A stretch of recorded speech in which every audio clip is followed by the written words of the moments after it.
Welcome to Roofing Uncovered, the podcast where we talk about roofs without going over your head. I'm your host, Dustin Brooks, and we are here to uncover everything commercial and industrial roofing. We'll cut through the jargon, we'll get to the good stuff, safety, sustainability, innovation, whatever's shaping our industry's future.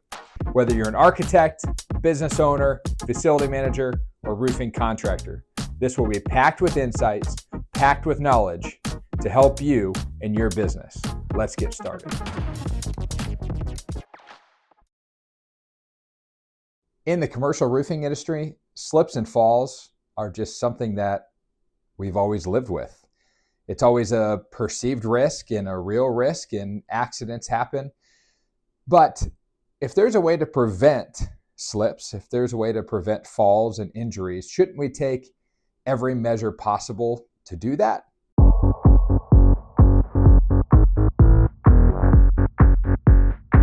That's what I think. That's what our companies think. And I want to talk about that today. I want to talk about some specific research that Iowa State University, peep the shirt today, conducted just recently on slips and falls on commercial rooftop membranes. And I want to talk about why we worked with Iowa State University to research that and the background behind all of that, because it's really important. Because at the end of the day, I think the most important thing as a roofing contractor, as a manufacturer, as a building owner, whatever aspect in the industry you're in, that it's important that no matter who walks on that roof, who climbs up to that roof, who's on it, that at the end of the day, they go home safe to their loved ones. That's the most important thing. So what can we do in our industry to make sure that everybody is going home safe, sound, and healthy from that roof?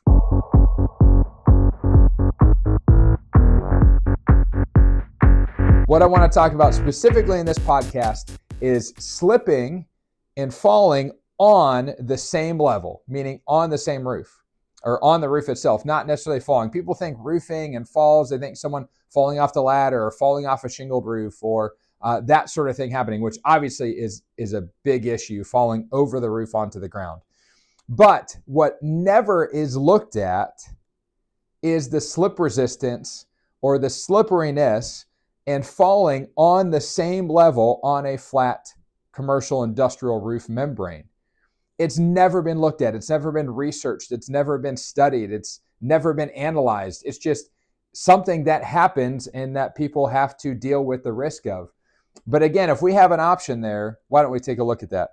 So just a few things there. Roofing often has the highest insurance and workers' comp policy costs in all of construction. Not surprising. Roofing also has the highest injury lawsuits and settlements within the construction sector. Also not surprising.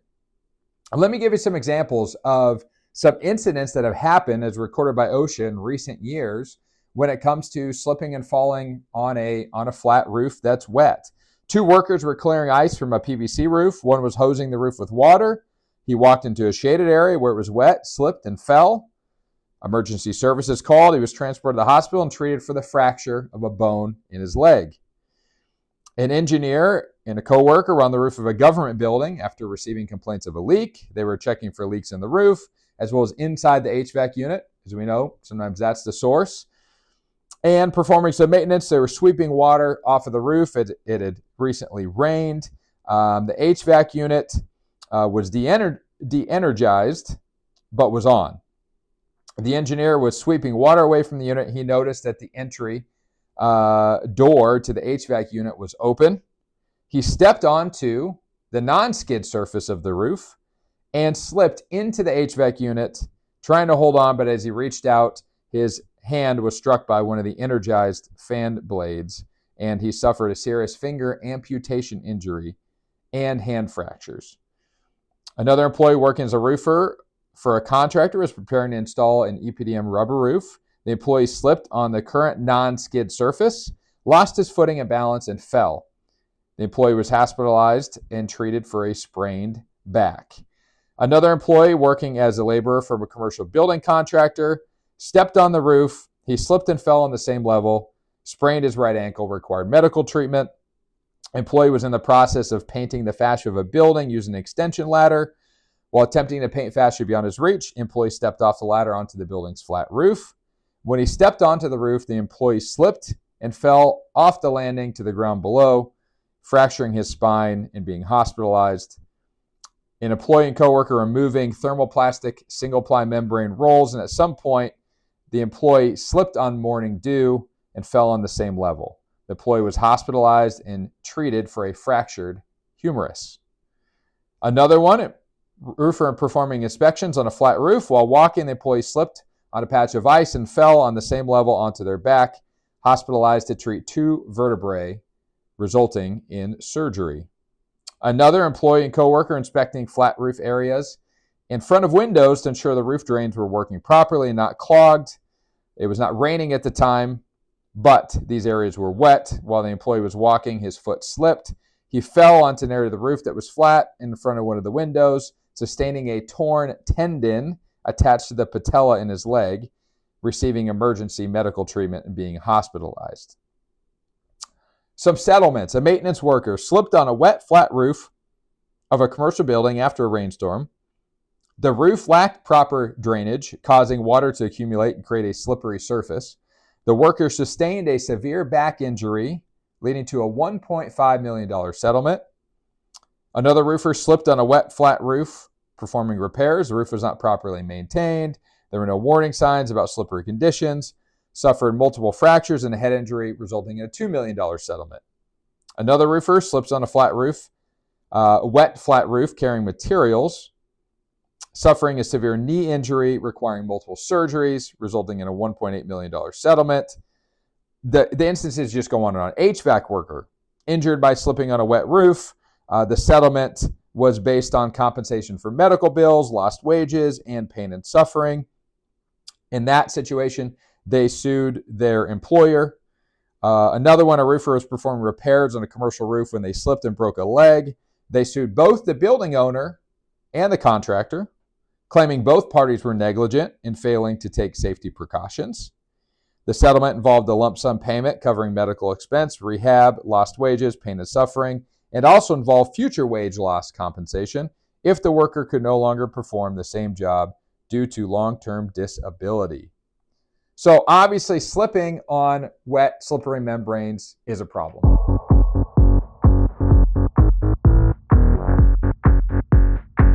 Why are we talking about this today? Are there other options out there? And again, it's never really been looked at, but we know that the most commonly used roof membrane today in commercial roofing is TPO, typically white, very smooth thermoplastic membrane. It's very slippery when it's wet. I mean, this is like an ice skating rink. When it's wet with morning dew, frost, rain, snow, ice, maybe HVAC coolant or HVAC condensation that's dripping and running across the roof, which happens a lot. A lot of parts of the country, a white reflective roof is going to stay wet from morning dew, maybe until the afternoon because of how reflective and cool that surface is.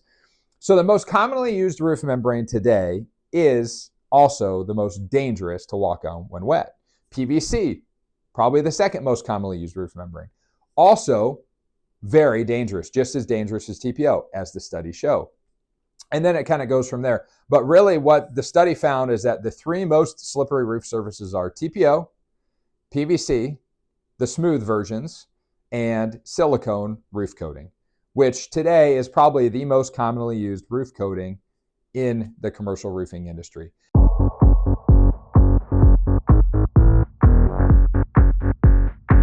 These popular roof products are also putting people at a lot of risk of injury. Again, just the safety, but then also look at the costs associated with it. Settlements, lawsuits, insurance claims, the list goes on. It's a problem. And so a handful of years ago, I was thinking, what's the deal here?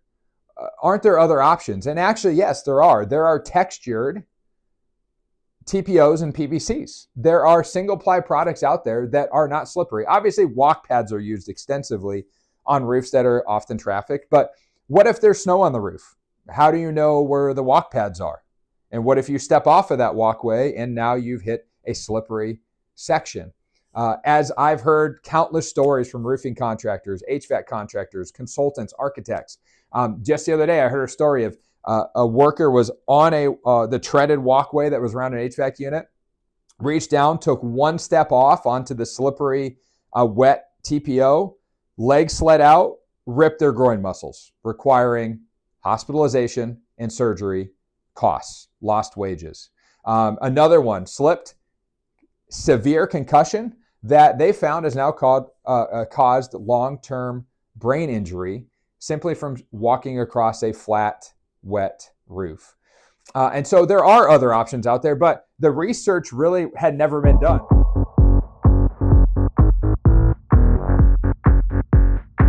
In 2024, Iowa State University completed a scientific research study called the Report on the Findings of the Investigation into the Biomechanical Interactions with Roofing Materials, led by Dr. Richard Stone. And so they investigated 9 different roofing materials commonly found on commercial, industrial, flat, and low slope roofs. And they looked at the material type, the coefficient of friction, the shoe type, and the smoothness of the surface. And then they measured that by the time to complete the task they set up on their mock roof, the participants' trust in the surface, and then obviously most important, the frequency of actual slip and fall events. So this trial took place over 10 months, 5 different conditions of weather and material cleanliness, time and physical attention, so recruiting participants for the study and holding them was difficult. They had 8 different anthropometries, essentially 8 different participants of different ages, sexes, and body types. And some had to recuse themselves during the study due to medical conditions. 3 different tasks, protocols they set up, and 2 different shoe types for each combination of roofing material and condition. All tasks were video recorded for data analysis via ANOVA, some data collected in real time by the research team. Correlation testing was conducted to compare coefficient of friction to the performance of the materials. So quickly here, they found that material type had the strongest effect, not shoe type. They actually found that the type of shoe, tennis shoe versus non-slip work boot, had no meaningful effect on the performance. And the coefficient of friction tests, like lab tests that we have available that have been found not to be very accurate to real life, they demonstrated a weak correlation with actual real life performance.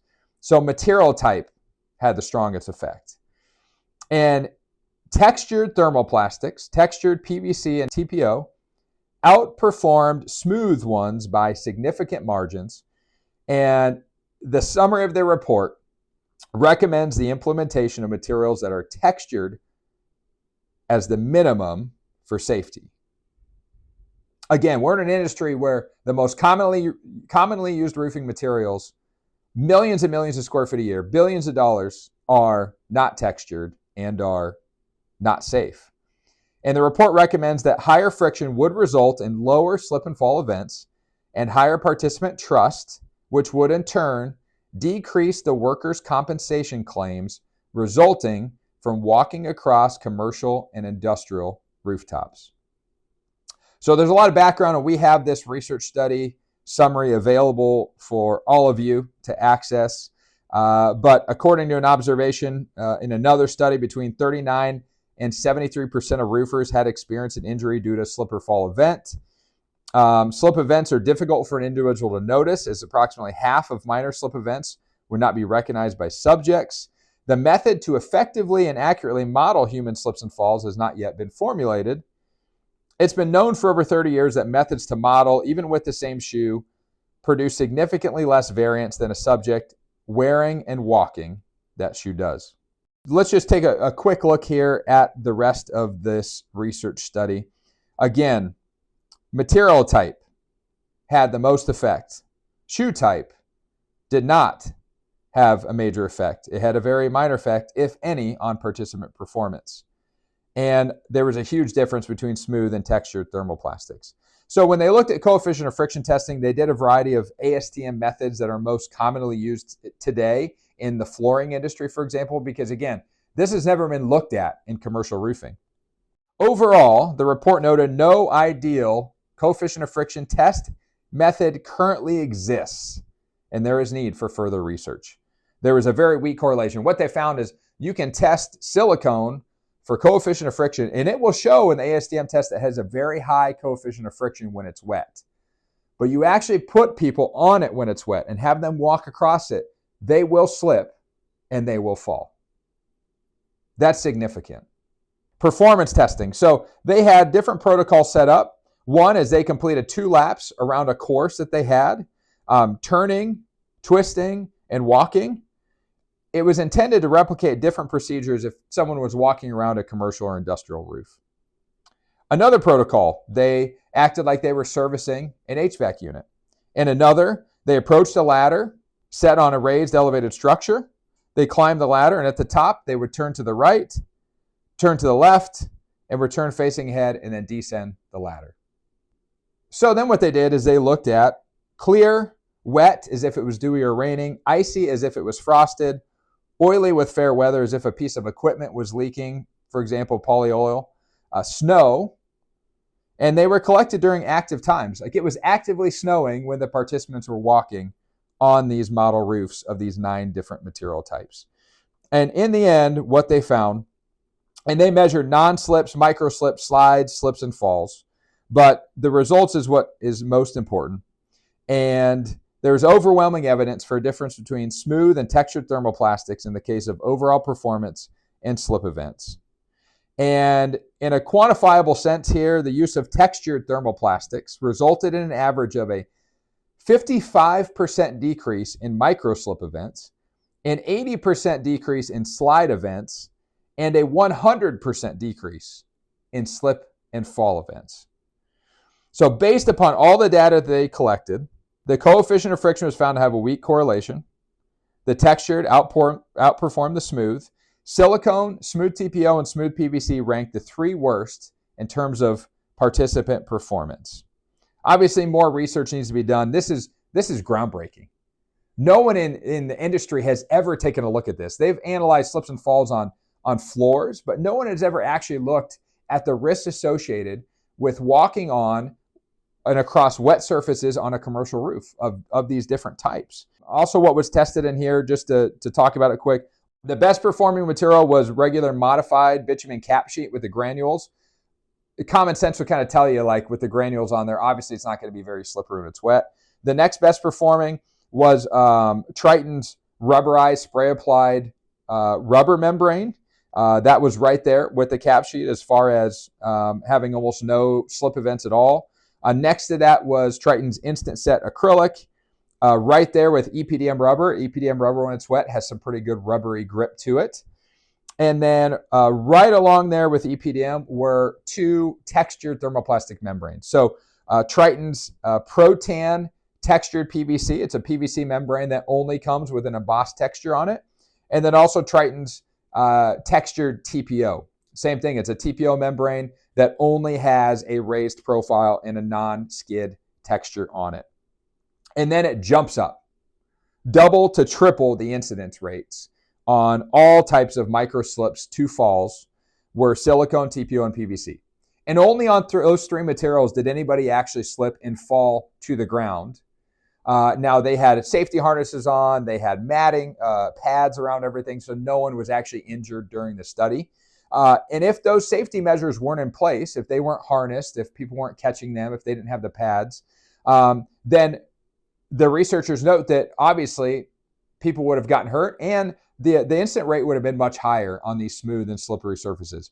So at the end of this, just to wrap this up, is that this slips and falls research with walking across a flat roof is really industry shattering. And my hope is that this really gets pushed to the forefront, because just a handful of years ago, we just started diving into this, realizing that this industry has to change.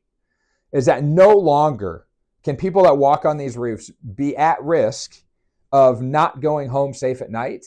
And if we can do anything to lower that risk, obviously there's no guarantee. There's no guarantee at any time that nobody can slip and fall on any type of material. Even the most grippy surface like cap sheet, there's still a chance that someone could slip on that, especially with something like ice.